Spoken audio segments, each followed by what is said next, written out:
Hello, my name is Wilhelmina Haas, and I'm here to talk to you about the book that I'm trying to put together called When We Were Told to Stay Home.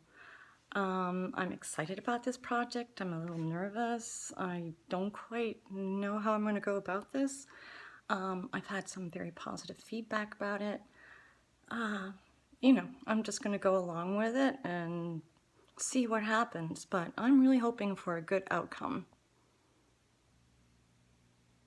As an artist, I'm always full of ideas. I wake up in the middle of the night thinking, oh my gosh, I should create that, or I should write that.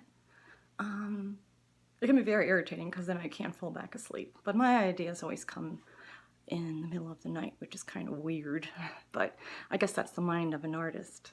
An artist doesn't always know everything. They certainly don't know a lot of business type of things or analytical skills. I'm a creative, so I think differently than most people. I want this book to be about the human spirit, how we are all weak, but we really are all very strong. We can prevail through things we never thought that we were capable of handling. We have endurance and strength, but we are also very fragile. It's like a flower coming through the soil, pushing through the soil and just making that incredible trip. And then it comes up through the soil and it becomes a beautiful flower.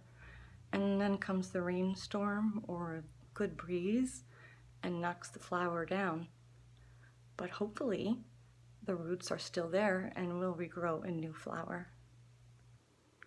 I'm looking for your personal experiences or that of a loved one. What have you been through? What have you done? What have you seen, smelled, felt? These are the experiences I want to capture in the book. This has been an unprecedented time of sorrow, fear, horrible emotions, but it's also been a time for us to learn about ourselves and probably explore new venues because we've had the time to do so. So what I'm looking for is poetry that you wrote during this time, short stories about your experiences at home. I'd love to see pictures of your kids, doing things like drawing pictures, new hobbies. I'd also like to see them graduating at home, and the parties and the drive-bys and all that kind of stuff, because they are all part of history. This is all part of history. It's going to go down in the books.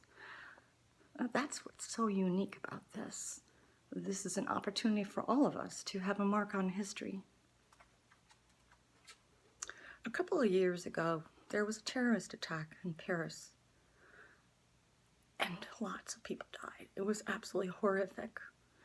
I was so emotional when that happened that the next day I sat down and I painted a painting in 2 or 3 hours, and it's behind me.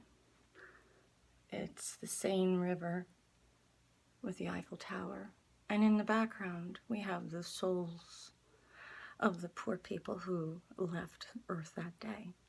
The funny thing about this painting is these were supposed to be lampposts, and it wasn't until I stopped painting and finished and I took a look and I saw that the lampposts actually looked like souls.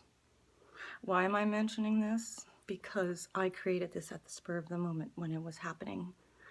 So what I'm trying to say is now is the time to write, take photos. If you haven't done so already, create artwork, because your feelings are raw right now, very, very raw. This is the time to be creative. This is the time to write your stories, write songs, because when we are in an emotional state like that, then we are most creative. This is when your words will flow, your ideas will come out. This is when your photography is at its most beautiful. This is when your art has real feeling and depth. So for those who are thinking about submitting your works to me for the book, please try to do it during this time. I think think you understand what I'm saying. Vincent van Gogh was a great artist, but when he was alive, he didn't make any money. He was like a pauper. It was commissioned work, but his work was so radical at the time that nobody really recognized it. Now, today, he is one of the greatest artists ever. And I painted this painting in tribute to him, which is one of his sunflowers paintings. And the reason I'm saying this is because your words might seem very insignificant now, but in future generations, when your children or your grandchildren or a student in school picks up a book, they might just see your picture or your art or your words, and that will help them understand what happened in 2020 when we went through this horrific time. Home is where we feel safe. That is our place where we feel serene, at peace. But it can also be a place of turmoil. I'm sure there's a lot of parents out there right now with their children, they're homeschooling them, and it's got to be tough for these people. It's got to be tough for your kids too. Well, this is a time that we must all exercise great patience. I'd like to capture some of that in this book as well. If you have pictures or photos of your children who created artwork, or you have pictures of your children who are doing their artwork or they're homeschooling, and it shows their frustration, or it shows a bond between parent and child, or expresses any emotions, then that would be great to submit as well.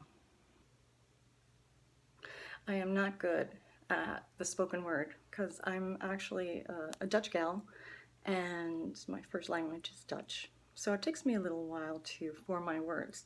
I'm much better at writing my words. So I'm hoping that some of this makes sense, or all of it makes sense actually. So listen, if you have any questions, don't hesitate to reach out to me. We all are going through this. We are all experiencing this. We all have stories to tell. And I would be honored to hear from each of you and have your submission for the book. Let's make this happen. Let's be part of history. And even if it's just a short paragraph or a thought, let's capture that. Thank you so much for everything. And I look forward to hearing from each of you. God bless all of you. Stay safe.